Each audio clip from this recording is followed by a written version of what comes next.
Up in the sky! Look! It's a plane! It's a plane! It's nothing short of a masterpiece. That is one big pile of shit.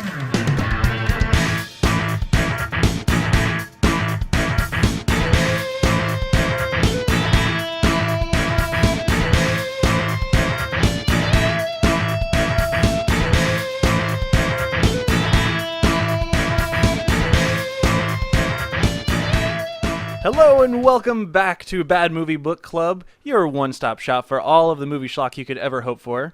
Joined with me again is the wonderful Matt. Hi, I'm Matt. And Seth. Hello.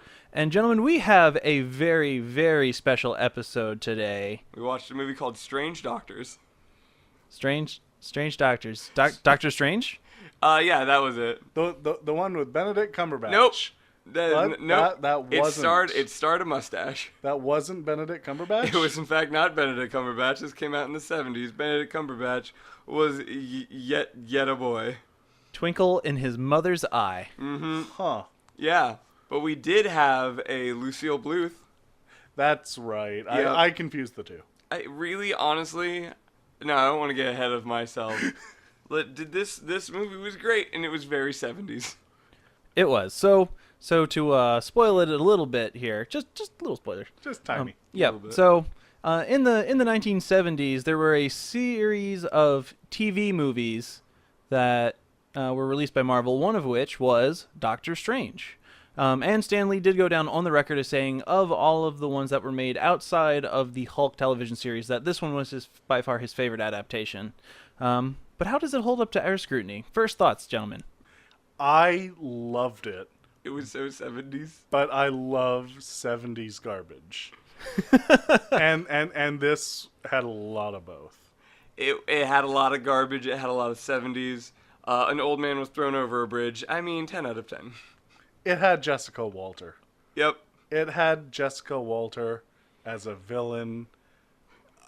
I mean, for a certain subset of people, that's all you need. Really, just thinking about her villainous plan is incredible to me. Well, just looking back at it. Okay, so yeah, let's talk about that really quick. Who is Jessica Walter? She is Lucille Bluth from Arrested Development.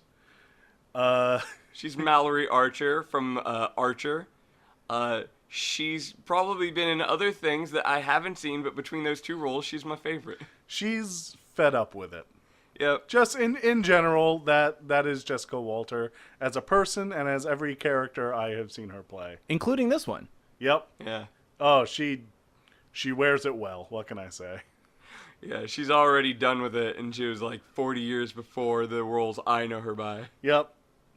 Perfect. All right, so unless you have any other general comments, I think we should just dive right into this one. All right. Head first. Spoiler gates, go! Warning, the spoiler gate is being activated. If you do not wish to receive spoilers, please turn off the show now. Warning, the spoiler gate is being activated. If you do not wish to receive spoilers, please turn off the show now. Warning, the spoiler gate is being activated. If you do not wish to receive spoilers, please turn off the show now. Warning, the spoiler gate is being activated.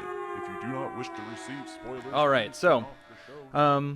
One of the interesting things that I noticed right away, how familiar are you two fine gentlemen with the Doctor Strange universe? 0. Well, 0. Come on. I know that he is a funny-looking man. What wears a cape? Maybe he flies. Maybe he shoots magic from his hands. I learned that he was a superhero when I heard that Marvel was making a Doctor Strange movie. I know nothing about comic books. There's so many of these guys that sneak up on me. They're like, oh man, Black Panther. I'm like, oh, who is that? What? So you made up Squirrel Girl. You didn't make up Squirrel Girl. No, that's How a about real that? thing. It's a girl. She's a squirrel. And the best thing too, there's currently, I don't know if you know about her, but there's a conspiracy with Squirrel Girl that she is actually the most powerful superhero in the entire Marvel universe. I have heard that. But she just can't be bothered. I support it. Yeah, that sounds great. It's like a not shitty Hancock. Yep. All I know about Squirrel Girl is people want Anna Kendrick to be her, and now I do too. Even though I don't know who Squirrel Girl is, I just want more roles for Anna Kendrick. Fund it. Into it. Want it. Fair enough. speaking of Marvel superheroes, so it's my understanding that originally the story behind Doctor Strange, he was a great surgeon of sorts, and he gets in a terrible car accident, so he can't do his surgery thing anymore. What? This is Yep. well. So hang on. This is the comic book universe, not what we just witnessed on the screen. We'll get into that in just a second. So, but it's my understanding that he was a surgeon, and he was in a car accident, messed up his fine motor skills, and it sent him in a tizzy fit of trouble until he, like most people do, discover their supernatural abilities in Tibet. Oh, well. Well, I mean, that sounds like an interesting story. better than Eat, Praying, and Loving there. They should have made a movie out of it. Yeah. But I heard they we did. did watch a movie, though. Well, yes, we did. Did any of that happen? He was disco- a doctor. He discovered supernatural ability. Okay. There was a man with a cape. Wait, no, he had like a sweater suit. It was cut like a suit, but it was made out of sweaters. At one point, he wore a black turtleneck, That was pretty good. like an archer. Do they have black turtlenecks necks in Tibet? I don't know. Probably. Okay, so we found some continuity. Okay, good. Whew. Yep. All right, so anyway, this one starts off with random old guy. Well, before that, it was just like the Hall of Satans. No, before that, it was the wall of text. Well, I love the wall of text. Any movie that opens with a wall of text. that was just- meaningless, wasn't it? Yeah, that set up nothing.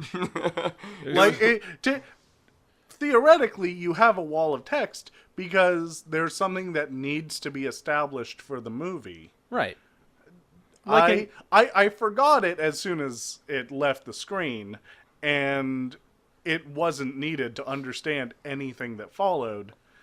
But, Right, so a good example of that would be like the beginning text at Star Wars, right? Long, long ago in a galaxy far, far away, and then we get the fun scrolly screen. And that actually has continuity for stuff that you're going to need to know further down the line, right? Here, I it's don't like... read that actually. Like, whenever I see that Star Wars text crawl, I see the first sentence, and I'm like, oh my gosh, the rebels are attacking, and then I just kind of fade out of it. your history's greatest monster. Look, I'm sure that says important text, but like I don't know, I'm sort of sucked into the music, and then like I look at the text in the far distance. You just like that there's stuff moving on the screen. There's stuff moving on the screen. Like my cat. And I like to have like a little seeing eye test in the movie theater. Bat at the top of the so screen. I do a little seeing eye test in the movie theater where I try to see how far the first line I can read. I'm like, ooh, and eventually can't anymore. And by then I've missed everything. I'm sure there's like a trade embargo that's happening in one of the movies, or like, I don't know why they're on Hoth, but I know there's a reason that was established in that crawl. But it's too far to read, Seth. You work in film. Yeah, I don't work in literacy. I'm here to see a movie, not read a book. Right, so, by comparison... we just get a freeze frame of a couple of different panes of text, and I think it's like in the beginning there is a fight between good and evil. Good guys usually win. Now have some movie. In the beginning, Mallory Archer wants to bone down on a mustache. Let's see how that pans out. Fade into Devils. So there's the Hall of Devils with a bunch of credits, including names I don't know. And then, like, we fade into, what was the first thing we see? It was some kind of opening of hell where we meet our Oh, yeah. antagonist, Morgan Le Fay. Yeah. Jessica Walter. Jessica Yeah, Walter. Jessica Walter. And as far as I'm concerned, it's very important that she's Jessica Walter. Mm-hmm. Like whatever character she's playing is secondary. Right. It's So there's a goblin stick that's talking to her, and it's like, you should spread evil. And Jessica Walter's like, cool, got it. Time Okay, to I'm go gonna Earth. I'm gonna freeze you right there, just for a quick aside. The voice actor that they picked for this archdemon thing in the rubber suit was quite possibly the worst voice they could have picked. I mean, I suppose if you had oh gosh, what's his name? he sounded like a disappointed grandfather. Like You really gotta go and just do that. I mean, if you could do that, that'd be great. Jessica Walter, you need to go kill the whatever. Honestly, it's amazing how much I've already lost of this movie. Go get him on Earth. Like, that'd be good. Just do that. Like, It's a goblin stick. it's old man demon. It is an old man demon. Like, he's got his old man demon recliner. It's got duct tape on it, but it's still good. I was imagining at some point to hear the phrase Pepperidge Farm remembers. Just, he's so old. He's done with it. A comedian had a theory that if Darth Vader didn't have that voice, that he would just suck. He's just sick of all these young demons running around with their cell phones. Well, and then there was the other thing, which was their choice of suit, which I guess to me I couldn't tell if it was an actual like just a kaiju suit that didn't make the cut, or if it was like a toy that they used for stop animation. This was made in 1978, or at least it came out in 1978, and even by the standards of Toho 1978, this was bad. I mean, I was particularly fond of the mouth animation. I mean, That's a really nice word for it. It looked like a dog toy. It looked like one of those toys where you squeeze it and the mouth opens. And that was the entirety of its animation. they tried their hardest. I would say if they dedicated 3 whole frames to the entirety of the animation sequence, that would be a very generous statement. These high schoolers tried their best with this monster outfit, and No, you are they just... didn't. They phoned it in. This was an easy A. And I know we were just talking about how jarring it was to hear that old man voice, but whenever it cut to the actual animation of him talking, I just couldn't help but just like imagining like there was no text. There was no like voice, and instead it was just him going "Bap, bap, bap, bap, bap, bap, bap, bap, bap, bap, bap, bap." I mean, that's basically his entire mouth movement. So after, like, the demon's like, hey, go, just, do some stuff on Earth. Like, we have an old guy looking into a hashtag, and, like, he suddenly needs to spring into... That's what it was. Yeah. It was so the big Doctor Strange symbol is this, like, pound sign that's sort of tilted, so it looks like a cross between a hashtag and an apple pie. See, I kind of thought it looked like someone tried to make an anarchy symbol a few times and gave up. Like, they kept getting it wrong. Yeah. Shucks, I hate it. Yeah, and it was weird because it was clearly supposed to be the symbol for something. They never describe what. They just put it on a bunch of stuff, mostly as a tool to let you know, hey, this thing is important. If you see something in a lot of different locations, then it's important and has significance. And that's all you need to know. Like, we don't need to know why this movie was just filled with owls. Well, I mean, I would say 3 owls photographed 40 times. There was a lot of owls, but they were the same owls.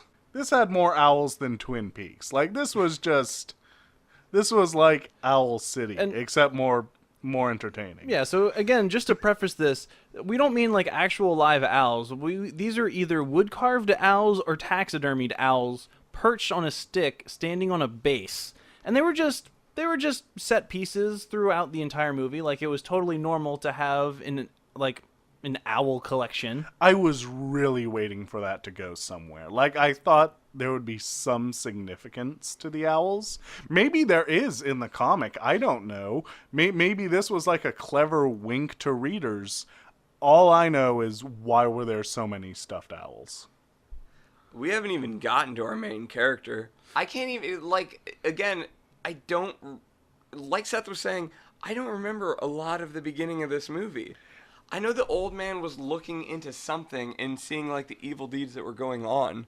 But, like, at some point we go to Doctor Strange, and the middle's a bit hazy. Well, I mean, we just kind of established that Doctor Strange, and this is the other thing, he's not a practicing physician yet. He's a resident at a local hospital for psychiatry. So they totally took out the storyline of him being a surgeon. We need to describe Doctor Strange. Well, I think what happened, and I mean, correct me if I'm wrong, I think this was the implied backstory, was he had actually gotten into a car accident in his past and tragically lost the middle third of his chin. Oh, no. And so that is what they changed his story to. That's so tragic. He's so handsome now. Like, literally, the debilitation for him is that every woman wants to get with him. Like, that has to be distracting for work, right? Not when you give in to the temptation like he does. He never does. Well, that you wouldn't believe that from the opening of the movie, because remember, he walks out of the elevator with like lipstick on his collar. Yeah, no, he totally gives. Okay. Every single opportunity he gives into it. Okay, so at the beginning, our introduction to Doctor Strange is that he walks into the office with lipstick on him, kind of semi-gropes a girl on the way to another girl who has a conversation with him, and it goes something like this, where it's like, yeah, you really you had a bunch of sex, didn't you? And he's like, yeah, I sure did. Hey, we're still cool, right? Like, obviously we've hooked up. And she's like, yeah. And like that's basically their conversation. For some reason, I feel like that conversation just reeks of 70s. I mean, I don't know because I didn't experience the magic that was the 70s. But I imagine if I did, I could see that conversation being much more normal than it would be today. Well, we should describe Doctor Strange because he's a sex magnet in the movie wants us to believe. I But- refuse. I refuse. You cannot make me believe otherwise. What? He's got big hair. He's got a mustache. He's got a chin that could open a can. What more do you want? Turtlenecks. Well, funny you should say that because he's got him. He's got a few. I thought he was wearing the same black turtleneck from one scene to another. Nope, he changed turtlenecks because he had a turtleneck and a suit over it, which is a pro 70s move. Like, that's a man who just, like, can get Jessica Walter, which happens. I know I'm getting ahead of myself, but this is a really incredible plot development. Good thing we're past the spoiler gate because we are just spoiling. We are spoiling the That spoilers. is the plot of the movie. Like, I've been holding on to this, but this movie should be called Celibacy Man. Because that's the main, like, conflict of the movie. And it's it? Yes! It's like, hey, you look like Mr. Okay, I'll wait. But it's getting there. Things happen, and then the actual climax of the movie is perplexing to say the least. So let's build up to the climax. I know. Speaking of which, we're gonna have to jump backwards a little bit to actually point out what the main plot is. It was entirely in the exposition of old man McKaiju face. Again, it's a goblin stick. Yeah, the goblin stick. He basically explains that the guardian of all things good and righteous is going to be transferring from one person to another in 3 days, which means, much like a crab about to shed its shell, it's particularly vulnerable. So we have this 3-day window for Morgan, who is tasked with destroying the guardian, and if he can't destroy the guardian, she has to find the new guardian, which, surprise, surprise, is Doctor Strange, and kill them instead. So she originally tries to kill the current guardian, who I believe his name was Linder? Is that was Who knows? Thomas Linder. Thomas Linder? Yeah. What do we call him? We called him Basil something. He's the most British person, and he has like distinguished sort of gray hair. He was. I will grant you that he was remarkably Basil British. something or other. Yeah, you came up with the last name. I can't remember. It was like Frumpleface. It was not Frumpleface. That's not one of mine. So Basil Frumpleface That's is this not old what man. we're going with. So he lives in a Dracula house, which is crazy. So he lives in what? Manhattan, Brooklyn, some place in New York City. Yeah, I was gonna say we keep getting skyline shots of New York City, and we keep getting like B-roll footage of Town Square, and we just show, and then we cut to scenes of them walking into this house. Which let's just take a moment to appreciate the interior decorating of this house. Okay, first of all, it's like in the middle of the ghetto. Every single other like place surrounding this house looks like it's been on fire. It was New York in the 70s. Look, I don't know anything about New York in the 70s. It looked like everything was on fire. Is that did they shoot there in Koyaanisqatsi where it's like, look at this, it's like it's basically on fire? That was the mid 80s. Taxi Driver was the late 70s. Okay, so it looks worse in okay, well, then it looks like New York City, I guess. It's funny because there's a scene where there's these really nice pristine houses, and then you get like a reverse shot, and again, just charred houses, and there's like a fire extinguisher that's just, they just let it go. It's just water in the streets. Who cares? No, So the house. Yeah. So, and then they open this house, and it's this like big fuck off door that leads to this stuccoed interior with like Dracula chairs And and it's- like 500-year-old books. and I think when you refer to the interior as stuccoed walls, you're not really capturing the essence. I mean, this is not like the relatively smooth stuff. No, this is like we didn't really have a good thing to smooth out the stucco, so we tried to smooth it out with our hands. No, they did And- that. They did and it if- on purpose. They did it like with shovels. It's almost like they had a crew that wanted to lean on walls, and they're like, no more leaning on walls. We'll make every wall And then- pointy. And then they painted it this really awful pale green color. And Seth, I think you said you put it best. How was that? It looked like they were living on the inside of a carton of green tea ice cream. Yeah, absolutely. It was, man, that was. And then, Delicious. It was intensely, aggressively 70s. Well, you had a better theory that I actually believe. Like, this is not a set that they made for this film. Oh yeah, no. I thought it looked like something that they just borrowed from a Hammer film, maybe a Mario Bava movie, just some gothic horror where they needed something creepy and they already had this set. So they took the old gothic horror set, put a ton of props everywhere to try to make it look modern, and just said, well, it's a weird guy, what can you do? It works, and sent it off. The final result, like I said, looks like one of those hidden object games where it's just clutter on every screen, and you just have to find something random and interesting. I found an owl. There's no difficulty in finding an owl in this. I found a hashtag. That's in the middle of the room. yeah, so then we cut to her first attempt to try and kill. So, yeah, Morgan Le Fay's first attempt to try and kill Thomas Linder, a.k.a. the Guardian. He finds himself standing on a bridge, because reasons, and Morgan ends up possessing this other woman. Who becomes like a major plot character. As far as I can tell, she was just in the crosshairs. Pretty much, yeah. And she just uses this woman, possesses her entirely to shove this dude off a bridge, and it doesn't work because apparently when you're the Guardian, you can defy the laws of gravity. I wish this was a visual show because his face was hilarious when he gets pushed. He's like, ooh! Funny you should say that. Oh yeah, you should just take a screenshot of that face and be like, boop. Miscalculated this time, old man.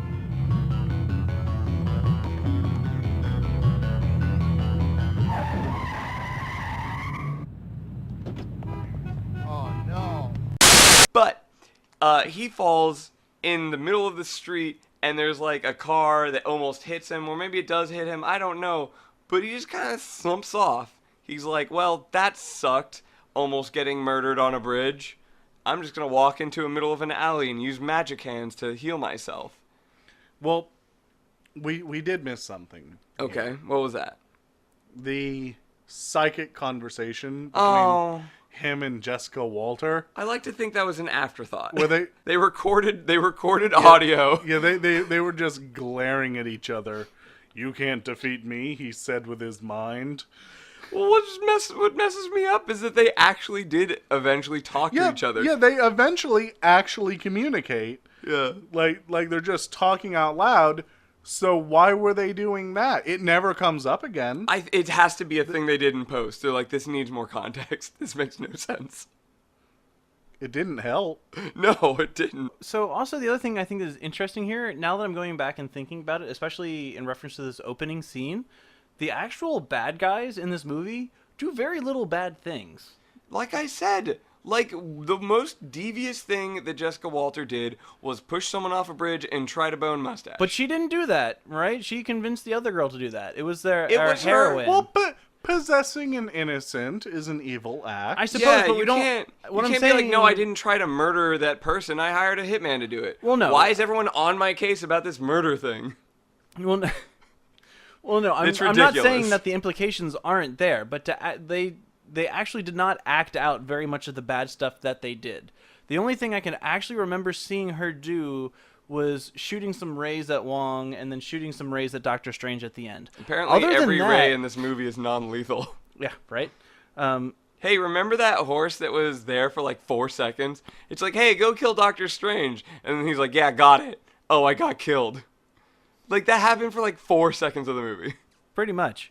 But no, but my point is the actual violence that gets committed, or not violence, but the actual like criminal activity that happens is all committed by the good guys. You have Doctor Strange doing what is clearly medical malpractice. You have this heroine who shoved the old man off the bridge, and she stole a book. Well, let's not forget. It was, okay, let's not say that like attempted murder and a 50-cent book thief is like on the same level here. They're very clearly not. And she didn't actually. She was acting under the influence of Jessica Walter. Yeah. And when Jessica Walter tells you to kill someone, you do it. Yeah. She has a very commanding voice. Yeah, like I would be like, okay, I have to. Yeah. Mallory Archer told me to. Yeah, she's scary. All right, fair enough. I'll agree to that. So after this really weird scene, this girl, what is her name? Leah? Was I that don't know. something? Let's call her girl in distress. Okay. Well, and that's a very accurate description because she is just in this perpetual state of distress for the rest of the film.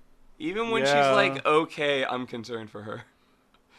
She's like, she lives in a weird house where her bed is like feet from her couch and television. I guess that's just how you live in New York, huh? Yeah, it was a small apartment. Yeah. There's only one room. Yeah, Yeah. it's a studio apartment. Okay. Fine. Yeah. It's a pretty swag apartment, or at least the it- furniture was. It was a very 70s apartment. I loved that apartment. I loved everything about that apartment. I love the garish colors. I love the beads. I love the tiny ass mirror with the huge ass frame on the wall. It was definitely more frame than mirror. It was absolutely more frame than mirror. I loved her bed with the million pillows on it. Yeah, she had to knock like 5 of those pillows off just so she can crawl in bed with her shoes on. That's why the evil was attracted to her. Yeah. She clearly had the potential for it in her the entire time Right. because she slept in her shoes. Right. Ugh. So Just the worst. she gets nightmares and has to go to the psych ward. Who's at the psych ward? It's none other than Strange Doc. He just goes, oh man, I have a vested interest in this one 'cause she's pretty. Well, not only that, but I think I can't really tell because the movie did a terrible job of directing it, but I think the idea was that he was supposed to have shared a dream about this incident that happened with her. Oh yeah, it was more than just she was like crazy pretty. Yeah. He had a dream of that whole incident happening. So when he saw her and then the old man and everyone later, he was like, oh, you were there and you were there. Right, yeah, everyone was. My memories get a little muddled at this point, but I'm pretty sure that the old man sweater Dracula goes over to the hospital and Jedi mind tricks everybody. Pretty much. Well, and the other weird thing too is a lot of this movie is just boring scenes of Doctor Strange being an actual doctor and, you know, having questionable malpractice fodder for later. The most interesting part of this for me was the realization that his actual name is Doctor Strange. I didn't like that. I was like, that has to be a moniker like Star Killer. Yeah, like that's what I thought. I thought he would be, you know, Dr. whatever, Dr. Johnson, and then he got his powers and became Doctor Strange. And it's like, no, his name is Doctor Strange. Yep. Yeah, I saw that placard on the door and I was just thinking to myself, that sucks. I wanted him to be like Dr. Wilcox, and then suddenly he gets into a cape store and finds the cape that makes him shoot lasers from his hands, and becomes Doctor Strange. I mean, it's like if director Michael Mann decided to name his son Spider, and then he No. became a crime fighter. No. It's like, no, he can't be. That can't be the origin of Spider-Man. That's ridiculous. That's Don't make me depressed now. Yes, that actually is true. Even in the comic books, his name is Doctor Stephen No, Strange. I'm And- so upset. And B, I totally want. Michael Mann to name Yes. his son Spider, yeah. Yes. It would be with a Y, by the way.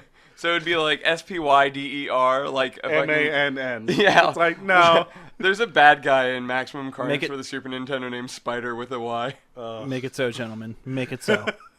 Yeah. See, now I want Michael Mann to direct a Spider-Man movie as well, like that. Call it Spider-Man with 2 N's. He say, hey, look, they told me artistic license, and I did that. Jeez. But yeah, so the next thing that happens is she gets admitted to the hospital. Doctor Strange performs some malpractice on her, and then we You get get special treatment. yeah, and then Basil comes in and Jedi mind tricks a whole bunch of people to be able to talk with We Doctor got Strange. it after the first guy. So he comes in and is like, I'd like to see Doctor Strange. But we get the Jedi mind tricks for like 2 more guys before he talks to Mustache. Like, why? We got it. You can control minds. After that, we get into Doctor Strange's office, which is like got a severe case of Venetian blinds. There's so many Venetian blinds, and I'm like kind of certain that his it's like a Shining situation. The way I imagine the set to be, he's in the middle of everything, so he must just have a special lamp that just does lines on him. Because I don't know, they keep having these establishing shots of the hospital. I'm like, those don't look like Venetian blinds. That is not important. What is important is it's important to me. I didn't say anything. You were thinking it awful loud. I think we picked it up on the microphone. Okay. I said absolutely nothing with my mouth. Right. So anyway, Basil comes in and goes, that's a pretty swag ring you got there, because Dr. Stephen Strange has a special ring, which, by the way, is the most cumbersome looking ring. It looks like it was made like it was like the Cracker Jack prize for like Anarchy Cracker Jacks. So it's got the little Cracker Jacks. so it's That got was the a little promotional item, right? it's got the little hashtag logo on it, but it also looks like a bottle cap that had like a key ring glued to it. Yeah, it is incredibly cheap looking. No, it's the thing that bothers me is how unwieldy it looks. Like, it's a big, bulbous ring. Could you imagine doing any kind of work with a ring that big? It looks like a shitty class ring. I was gonna say A it's about ring class is ring size. flatter. This thing kind of like bends outward in a way where if That's I were... why I said it looks like a shitty class ring. Okay, fine. Sorry, we only had good class rings that flatten out. Like, when you reach into a car door, it doesn't, like, clonk on the end, and you don't have to, like, finagle your fingers around until you get it. That's the life he lives, Doctor Strange. I'm getting stuck on details. Well, so that's the thing. Like, there's so many details that do happen that are just not important, and they tend to just be kind of repetitious and There's to the a point of lot of that. redundancy. Well, the thing with this movie is that for the first half, at least, the details are fascinating, and the plot is plotting. There's nothing happening in the story, but the set dressing is just fascinating. So there is a particular piece of set dressing that you should also include in the pictures. It's this painting that Basil has in his house that is in the background for a lot of shots. I like to call it cheese souls because it looks like a bunch of like macaroni and cheese, but also you can like make out like screaming bodies that are in there. But depending on how far the camera is, it looks like it's like a magic eye, a shitty magic eye made by Kraft. I know exactly the one. I'll see what I can do. I like to think that was someone's idea of a macaroni painting. I Or made like it for you, Dad. a macaroni picture. Like, A macaroni painting made by like a macaroni painting savant. How did you make the screaming souls in there? I don't know, I just did. We haven't talked about something. We haven't talked about a lot of things. But No. go on. Yeah, you have to narrow it down. We haven't talked about something that is central to the movie, and maybe the most important thing, and that's Wong. Yes. So this actually is part of the Marvel canon. No way, really? Doctor Strange. That's the thing that they kept? Yeah, no, that feels like a Marvel thing. Doctor Strange has a sidekick throughout his adventures, who is his bestest friend and also manservant Wong. There's something just quintessentially 70s about the phrase manservant Wong. Manservant Wong. When did the Pink Panther come out? Oh, that was 60s. Yeah, okay, so by that point, like, Asian sidekicks are already, like, a thing. They just live in your house, I guess. Woo! Like, where? Oh, right. I love where this potentially racist conversation is going. Let's move along. Look, I'm just saying... we're talking... Look, the movie gave us very little on Wong as a character. Yeah. His entire characterization was, well, he's my master. And that's it. Well, Yeah. there was that, and there was also like the part where he was getting like the 9th degree from Doctor Strange, where he was like, "And you believe this old guy? Because I don't." And he's like, "Well, yeah, because it's true, herp derp." And that's I don't know if you've been in this house, but you can't just buy a house like this. You have to inherit this Dracula house. Like, this is not... Just look at everything. That thing is on fire. It is blue fire. it we comes don't- it comes with its own Cheese Souls painting. Yeah, we don't know what that thing even does, but it spins, I think. So, okay, It's like so a spinning molecule diagram I'm- that's in the background of some shots. I'm going to try and attempt the possible and try and get this crazy train back on some rails here. Where did we leave off? Oh, we left off right where Lady in Distress gets admitted to the hospital and Jedi mind tricks. And he's like, well, if you want to really save her, you should come back to my place. And then gives him a business card, which also has the hashtag failed anarchy symbol on it. And lo and behold, she falls into a coma due to malpractice, although it wasn't Doctor Strange's malpractice this time. There was a bit of a side plot where she doesn't want to sleep because Jessica Walters is in her dreams, which, you know, we all have that problem.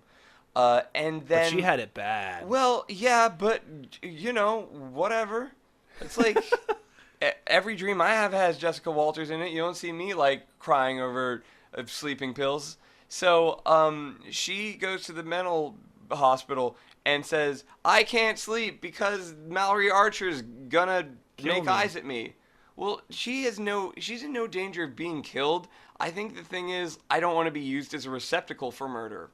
I guess, I actually don't know. It's No, a little... she was afraid of being killed. Well, so... She explicitly said that. Okay. Yeah. Well, and the other thing, too, is they do explain this. A lot of the actual plot in this movie is very exposition heavy, and we were talking over a lot of it. Okay, yeah, that makes sense. That sounds like things that we did. But, you know, in our defense, there's a reason why there's a cliche phrase called show, don't tell. Mm-hmm. So... They didn't have the budget for that. Yeah, they didn't have a budget for a better stick gremlin. But yeah, so what they ended up doing is they ended up, like, she goes into a coma because somebody decided to sedate her. And apparently by sedate, they mean put her with a drug that makes her heart rate spike up to what is max of a healthy heart is capable of. And at the same time, they dropped her blood pressure down to the point to where she basically just had something that was not water in her veins because that's how little blood pressure there was. I don't know anything about blood pressure, but, like, I imagine if you read the numbers off, people would be like, yeah, that's not a thing. That's Yeah. not even, like, a magic parameter. Yeah, 60 over 20 is like you have like air in your veins. It's your veins are effectively like a squishy balloon. So Steven has to go to Grandpa's house. Pretty much, yeah. So Doctor Strange is like, oh no, what he said is turning true. I must away. And he gets confronted by a nurse and it's like, dude, you have a patient under duress. You should be attending this. Yeah, and I'm he's going just- to do it with magic. Get out of my way. He I doesn't have an even old say that. man He with just a pie says- insignia to deal with. He doesn't even say that. He just says, don't ask any questions. Oh, that's right. This is him in turtleneck mode. Yeah, and so he goes there, and so this is where we get the exposition from the old man. He says she got possessed, and because of that, her consciousness went up into some higher planes. Apparently, when we normally dream, we only chill out in the lower planes, and the higher planes are very dangerous, so you have to dive back and get her. And so that's the first time he attempts to do the magic. Boy, did this magic sequence great. Oh, man, and it goes for a while. It goes for a whole commercial break. It delivered in such a way that only a psychedelic 70s kaleidoscope could provide. He gets put on, like, ooh, describe it. How would you describe this? They filmed a kaleidoscope in soft focus and superimposed Doctor Strange in a harness, floating and looking confused. I think you mean to say magic. I will say this. I meant to say what I said. I will say this. It looked like beautiful garbage.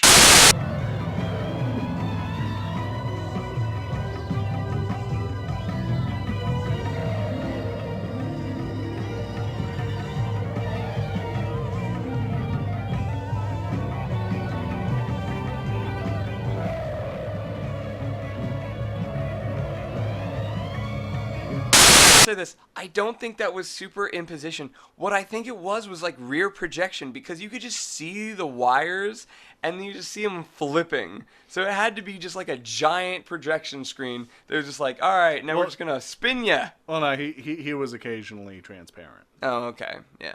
So I didn't catch that.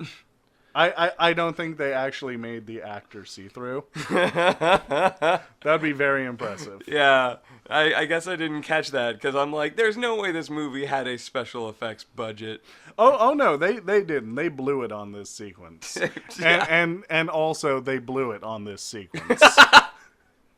Oh, it's even better when they go back. I'm getting ahead of myself. One of the other things that Doctor Strange is sort of known for in the comics is his magic usually comes in the way of artifacts. And so whenever he's invoking magic spells, he'll usually say things like, I call on the power of the talisman of something to do this. And so it sounds really cool in your head when you read it on the comics, but the few times that they brought it to animation and they did the same thing, they realized very quickly that it was dumb and you shouldn't do it. Well, what was it? It was like, I call upon the spirit of Joe, banish this horse. Yeah, and so Joe, The spirit of Joe, Yeah, spirit of Joe. like coffee. Not like coffee, like a spiritual guy. like coffee, but not spelled the same way. Well, no, he's like a Netherrealm character who can banish horses. Yeah, and so he gets taught this line, which effectively is exactly identical to how it is in the comic. So I'm guessing that this was either the first failed attempt in trying to make this cool or the last one, because it was a super flop, but it was also the only time they did it. And so the invocation is, by the power, or in the name of Ryle, That's scourge, right. Yeah. scourge of all demons, I command you leave. Oh. Yeah, and somehow that works once. Yeah. But I think the thing is that could theoretically work. In the way that anything executed well enough can theoretically work. Mm-hmm. But you need a hell of an actor to sell it. You're saying that this mustache chin doesn't do it? I'm saying that he spends most of the movie, he spends the first 20 minutes of his screen time looking generically cocky, and then he moves to bemused, and he just rides that out to the end. Well, a lot of his facial expressions is like someone told him a piece of news and he's kind of shocked and worried to hear about it. Yeah. Yeah. He has this this perpetual look of confusion going on at all times, and even and it looks like he's focusing on something behind the people he's looking at. So it looks like he's staring far off, and He's trying to remember if he left the oven on. Yeah. And it's just constant. He cannot remember. And he's like, wait, did I? I didn't. And that moment of relief is his expression when he defeats something. Right. So he gets put in this dream world in order to rescue the girl. And Jessica Walter is in like the Rita Repulsa dimension, in which she's like, I'm going to summon this monster to get you. And it's like a guy on a horse that doesn't want to cooperate. Not only is it a horse. Yeah, it's not just a horse. It's not a unicorn. It's not a binicorn. No? It's a trinicorn. What? I didn't notice that. How did you not notice? It had 3 cute little doodly horns. I don't know. The Everything in the shit- shadow realm was out of focus. No, those horns were not as out of focus as they should have been, because those were the shittiest little rubber horns on that poor horse's forehead. That horse was having none of it. Oh, absolutely none of it. It was great. Yeah, and so the horse gets sent to Doctor Strange, who has a fight with it for like 0.4 seconds, and then he's like, "In the name of Kyle, get up out of here, get." And then he's like, okay. He said the name. I guess that means I should go now. Yeah, he goes right back to Rita Repulsa, played by you Jessica know, Walter. you know the demon rules. Yeah, you said his name. I gotta get out. That sucks. Anyway. And he says that much back to Jessica Walter. Yeah, I forgot. I thought that killed him. He said the name of power. It's like, okay. And Jessica Walter why is like, why is and? this a thing? How he said the name of power. Okay. This makes them look really weak. I'm pretty sure this is the only murder in the film, because I think Jessica Walters then kills him. He's like, yeah. useless. Boom. No, she gets ready to, and then Goblin on a Stick comes Damn it. back and says, "Be gone with you. It's not your fault. It's her fault because she's dumb." Can't I have at least one murder in this here superhero movie? No. So you have to understand here, though, Matt, that this was a straight to TV TV has murders. I saw Dragnet. in the 70s, though. Yes. So, 70s Dragnet had plenty of murder. You wanted Doctor Strange to kill a horse. Yes, I wanted Doctor Strange to kill So, anything. Moving on. Stick Goblin comes back and goes "Bah, bah, bah, bah, bah," where he accuses Morgan Le Fay of not killing Doctor Strange like she should have. Well, it gets really off the rails because- at this point. Because something. He's like, you had 3 separate chances, and on 3 separate chances you didn't do it. Why? And she's like, because I got the hots for him. Cause I want some of that Now- strange. Now that pat yourself on the back for that. You've been waiting. So this comes completely out of nowhere. I don't There's- know. I there's was not- paying attention to the movie, and I was like, I think every woman, You including were- the old woman, wants to just get on that. Well, okay, so you could say that, but you also should be able to show it too. Like, for example, the spirit, that's very clearly how that works, right? And they make a point to show that every time. Yeah, like Versus this, it's like they set up shots where she's trying to kill Doctor Strange, and it doesn't work, and then she just kind of turns away and looks like, Yeah. why doesn't it work? You know what?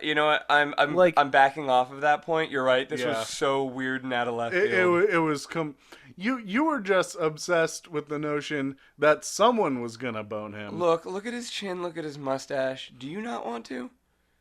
Just look at that face and that hair. I plead the fifth, but That cleft, though. oh Cleft, god, though. Man, no. if I was in the 70s and Jessica Walter, I'd be like, oh, I can't damn this one to hell. I would never throw this one off a bridge.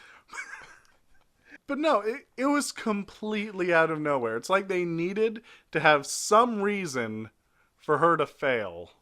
I Yeah. feel like the rest of the movie hinges on this, but it comes out of absolutely nowhere. And it wasn't needed for anything up to this point. Yeah. Like they needed to hit they knew they needed to hit this turning point. But they didn't know how to do it, so they just said, screw it. Let's just have her say it and we'll move on. Yeah, I was going to say this had all of the character development of a Twilight movie. We already spent way too much time on Doctor Strange being a doctor. We couldn't possibly have spent some of that time establishing this change of emotions in Jessica Walter.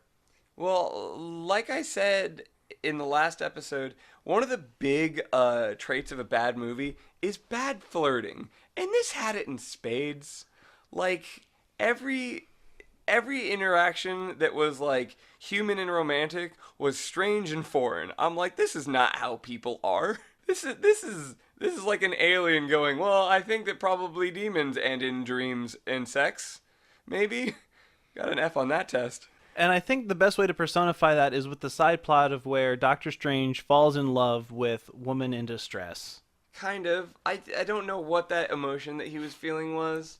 I don't think he really feels emotions. I think he tries really hard, and it just causes him to concentrate on his blank stare. Yeah. Even worse. He's like, cool, a date like you insisted. Does this violate our patient-doctor confidentiality? And she's just like, yes. And he's like, well, okay then.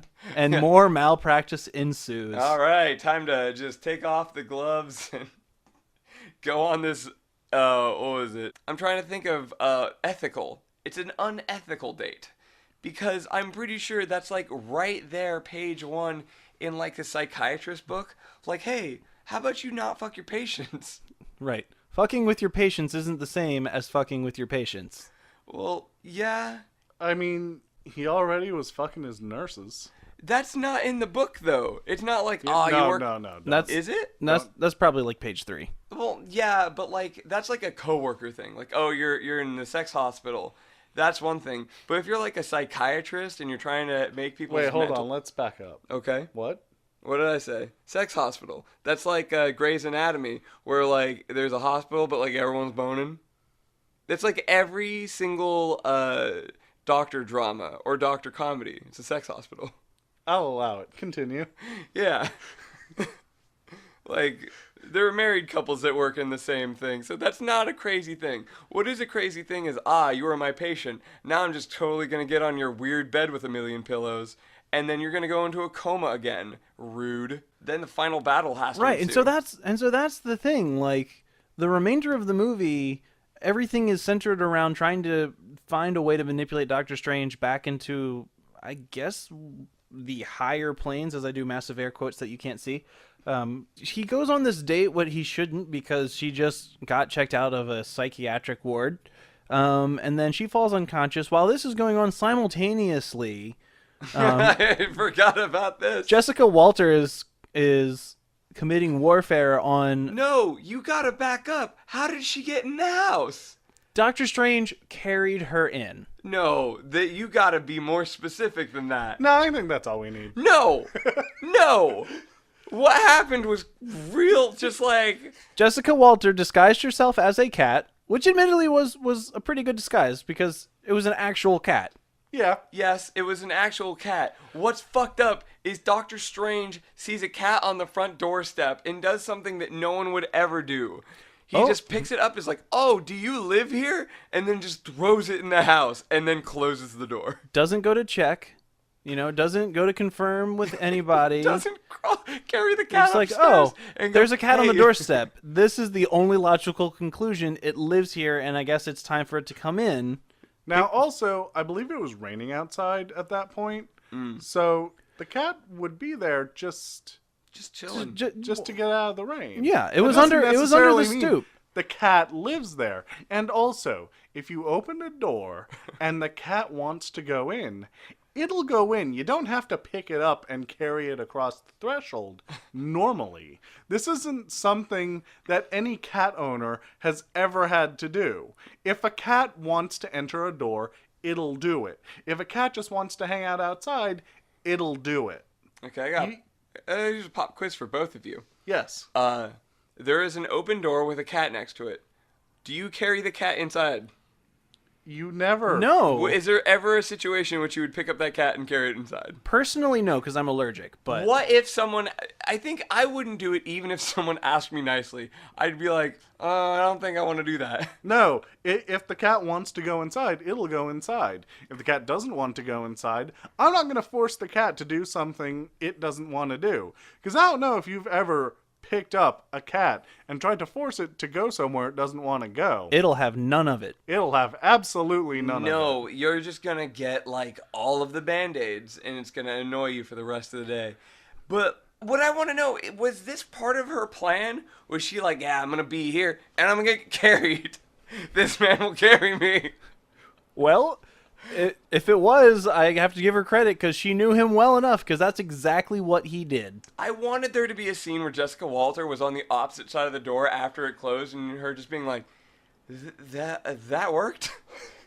Why did that, what happened? Well, time to kill Wong. And now keep in mind, this is the same time while the date's happening, right? She goes in, she has a quick little laser battle with Wong and takes him down, and then has another quick little laser battle with Linder, takes him down, and... You know, I'll be honest. Laser battles shouldn't be this boring. Absolutely true. The phrase laser battle with Jessica Walter and manservant Wong, that should not be a descriptor for something as boring as the final result is. I can't believe some of those special effects shots. So they would have like literal freeze frames of characters, and then they would just like Photoshop like red lasers on their hands. Yeah, like it was incredible. It was like they didn't... Not Photoshop. Well, they did the 1970s equivalent of drawing on a photograph. Ye olde Photoshop. Yeah, the old guess- print shop. I They guess had to for me, take it I to was the just- freaking printing press. I was Send just it through. surprised that, you know, they didn't know how to do that on anything other than a freeze frame. Like, they didn't feel comfortable animating... They occasionally did. They had this, but I think sometimes they just had to make do with what they have. Had to it's cut like that- it's like my ADR theory, where they just they were missing some context, so they just used shots where they're staring at each other, and then they like voiced over what they were saying in the head. Same thing. They're like, well, this is the closest thing we have to a shot that looks like he should be firing lasers. Freeze frame on that, and then draw red on it with marker.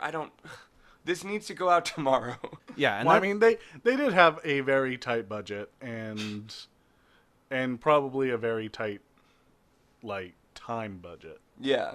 I mean, I'm sure this was not something where they had the freedom to do what they needed. Mm-hmm. This was a made-for-TV movie in 1978. So he gets into the bone zone as it is now because it's all out of focus, and Jessica Walter is there in a low cut thing. And yeah, and so he like shares all these wonderful new powers with him. He's like, yeah, you've been touched by magic a little bit. Look at all these new things you can do. Here, have some clothes. Look like Mr. T. Well, no, the ice that he wore on his neck made him look like Mr. T. Everything else was like straight Right, but Dracula. that was also part of the costume that was bestowed upon him. Yeah, He didn't have that going in. it was so dope. Like Jessica Walter was like, hey, yo, you gotta get your cape game on, and just goes boop and boom, he's in his cool red and black cape. Like, He what looks would like happen- Dr. Orpheus from the Venture Brothers, but with like Mr. T's medallions. My God, I never realized how much I want to see Mr. T play a vampire until just now. That would be so good. Like, don't even give him direction. Just be like, make up your own character, Mr. T. just go. Just go. I want to. Whatever you come up with will be better than whatever I can come up with. What are your lines? Your lines is you're Mr. T and you're a vampire. Go. Blood. It's Good like for the Curb Your kids. Good for the Enthusiasm. bones. So I pity the people who ain't got no iron in their diet. Yes, that's great. We only need one take of this. It's out of focus. Who gives a shit? Let's move on. Speaking of out of focus and who gives a shit.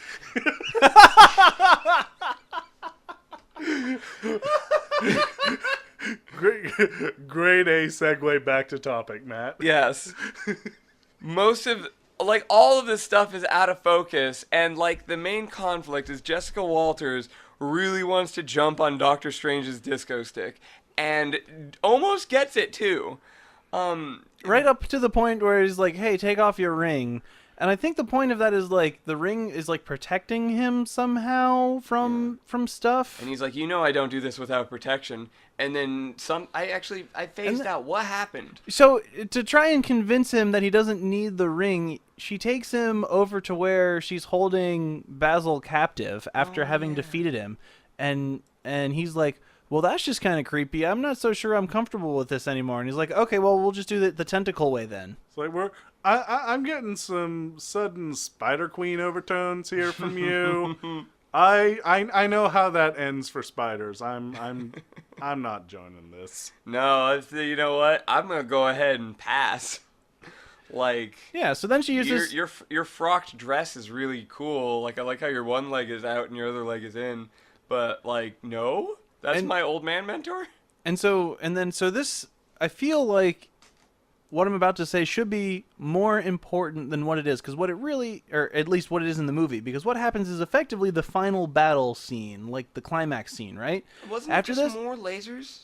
yeah, so she's like, okay, well, if you won't have me, I will take pleasure from you in a different way, and lashes him up with roots from these demon trees. That's like, an actual quote, by the way. yeah. Yeah. So I'll see if I can fork that in somewhere. Don't defy me, Stephen, or I'll take my pleasure from you in another way. And then he tries to invoke the name of Kyle again, and it doesn't work because apparently she and Kyle are good buds from high school or something. I don't know. And so she's like, haha, your tricks don't work now. And then he's like, okay, well, I'll just use lasers on these roots. And they finally are worth a damn. And then they have another laser battle, and that is the defeat of Morgan. And well, she's not dead. yeah, No, nobody dies. That's kind of sorta. It's not really her defeat as much as it's just her final failure. She's not defeated. Doctor Strange just gets away. And somehow also breaks Basil free, and by proxy, somehow Wong is alive too. Because why not? Because everyone's okay. Everyone's fine. Despite- Wong was set on fire and hit with lasers, and he's like fine. So then her true defeat comes at the hands of the Goblin Stick, who says, well, now you're old and ugly now. Later. and I guess that her final defeat is being old and ugly.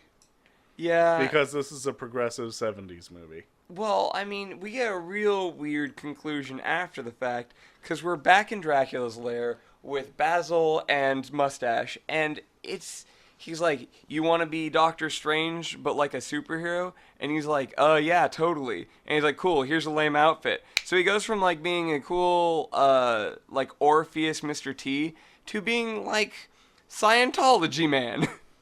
Wearing the big old, like, sort of sparky cross that's on all the buildings, and like this ugly combination of like green and yellow. Excuse me, blue and yellow. You said it's like nothing in any of the comics. yeah, so They winged it. So he doesn't actually have the star pendant icon anywhere in the comics. I was looking into this, and actually the closest, like, none of the Doctor Strange of any of the universes do outside of this movie. The closest uniform that actually exists in the Marvel universe to that is on their Captain Marvel, who is an alien from outer space that can do alien things. It's like they wanted to avoid copyright infringement from an IP they had. It's like, yeah, we got to make this our own for some reason. Let's go with this. It's awful. It's real baffling. At which point Basil says, okay, you want to be a big superhero? Well, you have to make sure that you do good. And So here, Steven's- stand in this circle, Oh, talk Steven- to this disembodied voice, and let some more special effects happen between us, and I'll collapse, and boom, you're done. Well, this is my favorite part, actually. Okay. Because Steven stands and goes, yeah, I promise to do good. It's like, cool. You'll never do evil. Yeah, absolutely. You'll never bone down.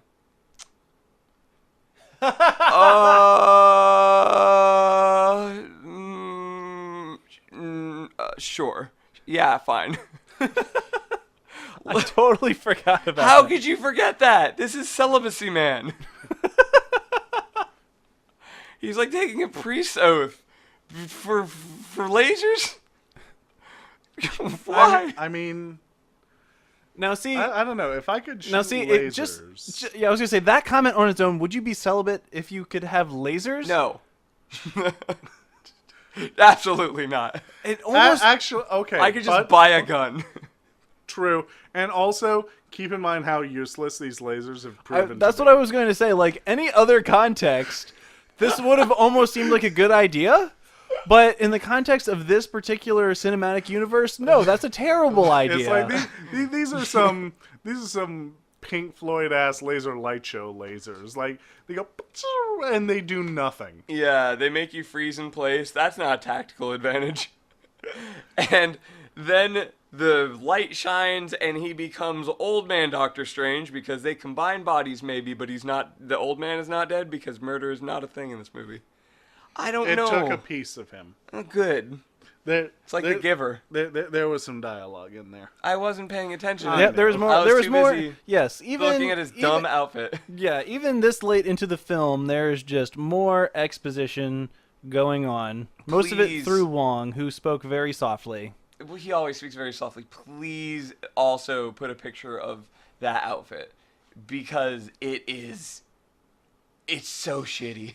It's pretty bad. And then it's just like, I think the movie had like 2 more endings after that. Like they decided to go on And so another this is, date. Yeah, this is by far my favorite part after this, is the movie does not know how to end. It's like this is absolutely a Lord of the Rings situation where we keep getting false endings.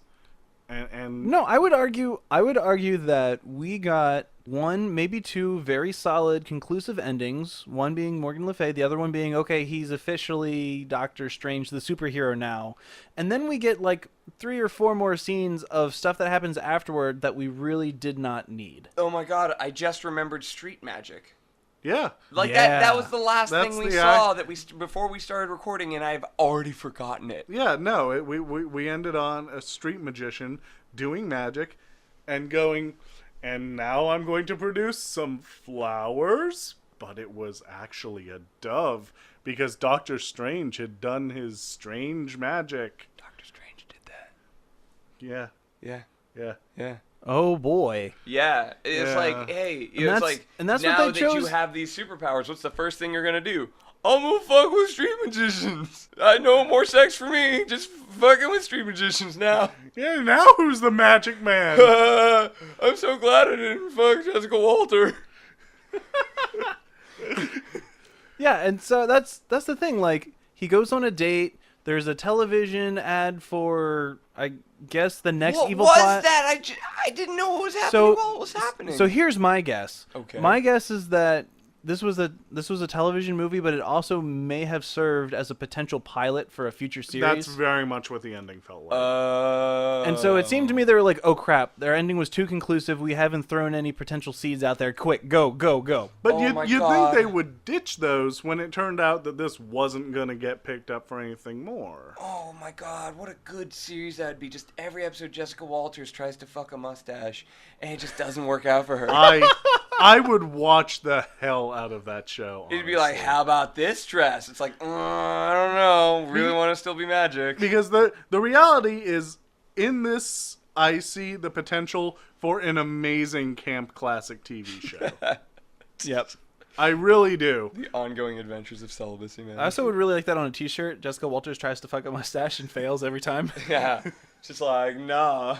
They Yeah, got 99 problems and they're all Jessica Walters. So that, I mean, I know that we kind of jumped around a whole bunch and very loosely tied this movie together, but I think more That's than how I remember it. I was gonna say, I think more than anything, that speaks to just how much the actual plot of this film grabbed our attention. Yeah, I mean, the issue is it's a really, really standard origin story stretched out to feature length. Yeah. This is something that should have been the first 30 minutes of a story. I have one last point about this movie, and that's how would you describe the music? Oh my god. Glorious. Oh, the music. It is prog rock, it is funk. It's outstanding. It's so 70s. I want this soundtrack. I want to drive around slowly to this soundtrack, just blaring out the windows. Just every single track And- is just called El Camino to MP3.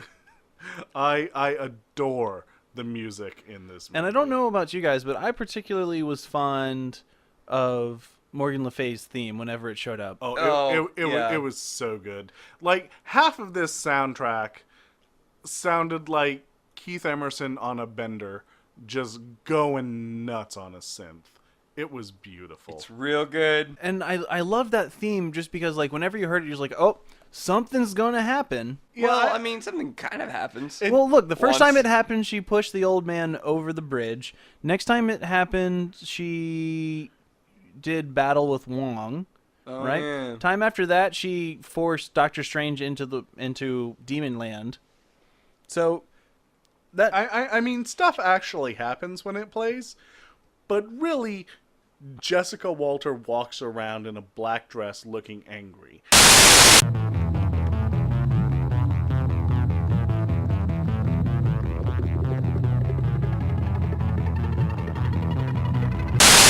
And that's all I need, Yeah. honestly. Jessica Walter has a lot of great looks in this movie.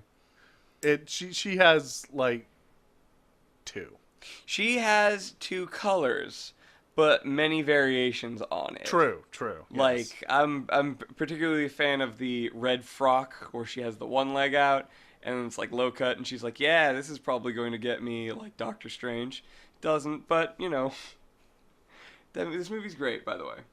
it is. So this movie, for completely arbitrary reasons, I'm sure, just got released as of this recording 2 days ago. I wonder why. Yeah, that is strange. Yeah. Is there something else that happened very close to this date? I don't know. No. Doctor Strange Okay. related? I don't think so. I mean, who even knows what Doctor Strange is these days? I'm Googling it right now, and it says that there's a movie? Yeah, we're talking about it. Oh, okay. Never mind. Yeah. This Yeah. one looks a little better than that one.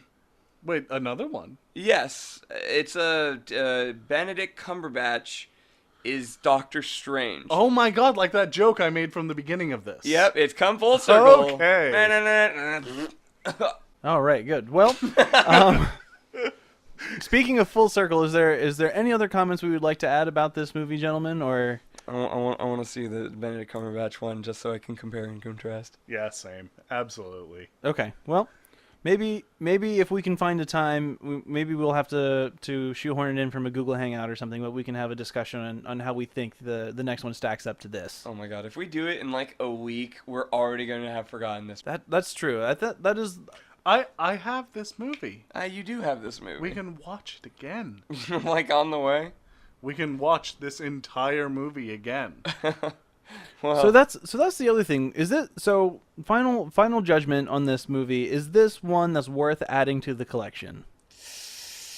here's the thing. I feel like it crumbles a bit at the end, but like the first 40 to 50 minutes are solid gold. How much do you love 70s garbage? Me personally, I can't get enough of it. Then absolutely add it to the collection. Like that, to me, you have to have an inherent appreciation of the 70s in all its wonderful gaudiness. So what you're saying is that if you do not have the acquired palette for terrible 70s schlock, that this is not going to do anything to change your opinions of that. Yeah, absolutely. If you don't just get an inherent kick from bell bottoms and everyone having a mustache, then you're probably not going to get that much out of this outside of the few scenes that are legitimately funny. But if you love the 70s, you're going to love this. There's tons of detail in it that just, it is glorious, at least for me. And also, again, Jessica Walter is a hell of a villain because she's Jessica Walter and she doesn't give a fuck. I think that is the perfect place to wrap it up unless anybody has any other final points, because that was amazing. Celibacy Man, away! Away! Well, I think that is it from us here in Bad Movie Book Club Towers. As always, I am your moderator, Drew, joined by Seth. Hey, And I'm Matt. Hi, Matt. All right. Hi. And dear listeners, if you want, you can also follow us on Facebook. I'm sure somebody will read it or something. And hey, guys, did you realize that we have a Twitter now? What? I should What? follow it. You heard it here. We have a Twitter. Maybe we will follow our own tweet. No promises. Who uses Twitter? We should make a Vine. Okay, that's Funny you should say that, because the first few episodes that I did, I specifically said that people should do a certain something if they had a Twitter. And man, I got to say, these shoes of mine are looking awful tasty right now. Yeah. But yeah, apart from that, yeah, please, by all means, give us a follow, like, comment, and subscribe if you feel like it. I'm sure somebody will read it. I might. Man, maybe. I don't know. You never know. If I have free time. Oh, man. All right. Is it just me, or is this train way off the tracks? Well, with that last terribly poor-hearted plug thrown out there, I think it is time we bid you all adieu. BMBC Towers. Good night.